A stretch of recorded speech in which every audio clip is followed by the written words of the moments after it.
မင်္ဂလာပါမြန်မာပလက်ဖောင်းရဲ့တနေ့တာသတင်းများစူးစီးတင်ဆက်မှုစီစဉ်ကနေကြိုဆိုလိုက်ပါတယ်ဒီနေ့အတွက်တင်ဆက်ပေးခြင်းတဲ့သတင်းကောင်းစဉ်တွေကတော့ယနေ့ပြည်တွင်းရွှေဈေးကျပ်သိန်း20ဝန်းကျင်ဖြင့်စံချိန်တင်ဈေးဖွင့်နေဆိုတဲ့သတင်းတရုတ်စီနိုဖန်ကိုဗစ် -19 ကာကွယ်ဆေးအကြိမ်ရေ4တန်းရန်ကုန်ရောက်တယ်ဆိုတဲ့သတင်းရေစီးကပုံမတောင်းခံတဲ့ YBS ရေများကို CNG ထုတ်ယူခွင့်ပိတ်သိမ်းတယ်ဆိုတဲ့သတင်းဂျာမနီရွေးကောက်ပွဲလက်ဝဲရေးဆိုရှယ်ဒီမိုကရက်တစ်ပါတီကအနိုင်ရရှိတယ်ဆိုတဲ့သတင်းအမေရိကန်မွန်တာနာမှာယထာလန့်ကျော်ကတိမ်မောက်မှုဖြစ်ပွားခဲ့ပြီးအနည်းဆုံးလူ3ဦးသေဆုံးက9ဦးထိခိုက်ဒဏ်ရာရရှိခဲ့တဲ့ဆိုတဲ့သတင်းစတာတွေပဲဖြစ်ပါတယ်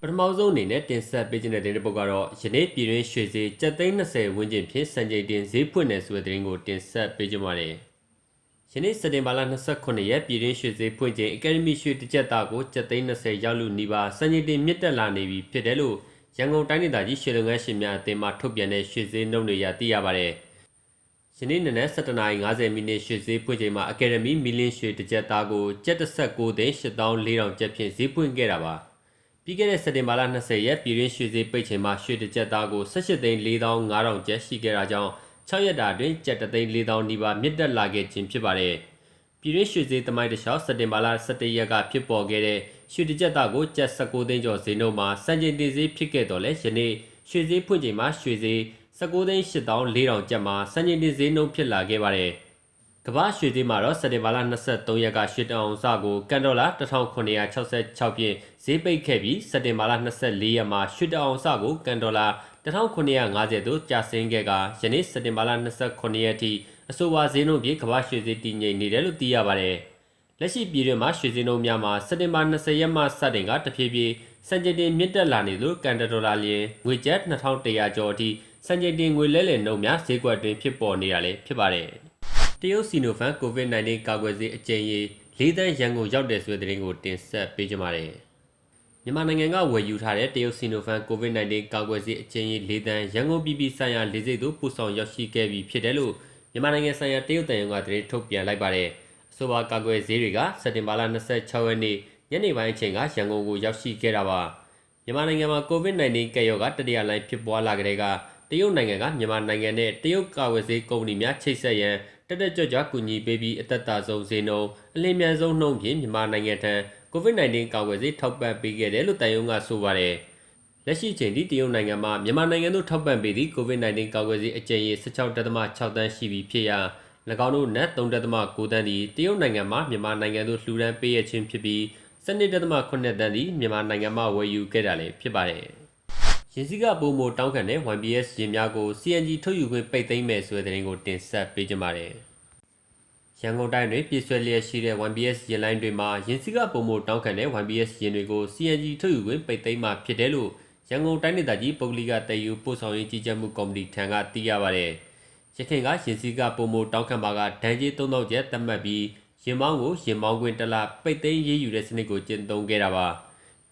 ယခုခါမှာတော့တမတ်ရင်စီကထက်ပုံမတောင်းခံတာတွေတွေ့ရှိခဲ့ပါက CNG ထုတ်ယူခွင့်ပိတ်ဖို့ဆောင်ရွက်နေတဲ့အပြင်နောက်ပိုင်းမှာရင်လိုင်းပိတ်တဲ့အထိအရေးယူသွားဖို့ဆောင်ရွက်နေတယ်လို့သိရပါတယ်။လက်ရှိမှာတော့ YBS ရင်လိုင်းအချို့ဟာတတ်မှတ်ထားတဲ့ရင်စီက200ကျပ်ထက်ပိုပြီး300-500တောက်ခံလျက်ရှိတယ်လို့ YBS စီးနှင်းသူတွေကဆိုပါတယ်။ YRTC အနေနဲ့ပြီးခဲ့တဲ့စက်တင်ဘာလ20ရက်နေ့ကစတင်ပြီးရင်စီကတတ်မှတ်နှုန်းထက်ပိုကောက်ခံမှုများ YBS ရင်များဂိတ်ရင်ဂိတ်ဖျားများမှဂိတ်လိုစနစ်မှန်ကန်မှုရှိမရှိနေ့စဉ်ထွက်ရင်စည်းများယူနီဖောင်းဝတ်ခြင်းများရင်မောင်းလိုင်စင်ရှိမရှိအရက်သိစာတောက်စားခြင်းရှိမရှိတို့အပြင်တတ်မှတ်လမ်းကြောင်းအတိုင်းမောင်းနှင်ခြင်းရှိမရှိတို့ကိုစစ်ဆေးလျက်ရှိတာလည်းဖြစ်ပါတယ်။ဆက်လက်ပြီးဂျာမနီရွေးကောက်ပွဲလက်ဝဲရေးဆိုရှယ်ဒီမိုကရက်တစ်ပါတီကအနိုင်ရရှိတယ်ဆိုတဲ့သတင်းကိုတင်ဆက်ပေးကြပါမယ်။တနင်္ဂနွေနေ့မှာကျင်းပခဲ့တဲ့ဂျာမနီရွေးကောက်ပွဲမှာမဲပေးပြီးမဲရလက်ကောက်ယူစစ်တမ်းတွေရလက်ဝဲရေးဆိုရှယ်ဒီမိုကရက်တစ်ပါတီကမဲရည်အတွက်အနေငယ်တတလေးနဲ့ဂျာမန်အဓိပတိအင်ဂျလာမာကယ်ရဲ့ပါတီကိုမဲအသာရသွားခဲ့ပြီးဂျာမနီရွေးကောက်ပွဲမှာအနိုင်ရရှိသွားခဲ့ပါတယ်